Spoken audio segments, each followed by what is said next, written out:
همدا الله دی چې تاسې پیدا کړی، بیا یې تاسې ته روزي درکړه، بیا به هغه تاسې ته مرګ درکړي، بیا به هغه تاسې ژوندي کړي. ایا ستاسې له انګېرل شوو شریکانو څخه کوم یو داسې شته چې له دغو چارو څخه کومه یوه هم وکړي؟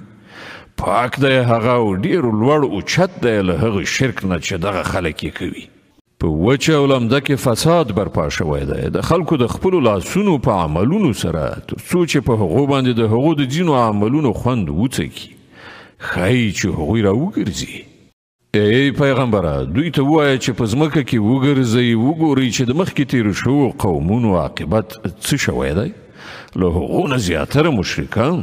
نو ای پیغمبره، خپل مخ په کلکه د دغه ریښتوني دین لوري ته برقراره کړه، مخکې له دې چې هغه ورځ راشي چې د هغې مخنیوی په هیڅ صورت د الله لخوا نشته دی.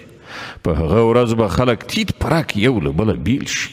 څوک چې کافر شوی دی د هغه د کفر وبال پر همغه باندې دی، او کوم خلکو چې نیک عمل کړی دی هغوی د خپل ځان لپاره په جنت کې ځایونه برابروي، تر څو چې الله ایمان راوړونکو او نیک عمل کوونکو ته په خپل فضل سره مکافات ورکړي. دا باوري ده چې هغه کافران په هیڅ ډول نه خوښوي.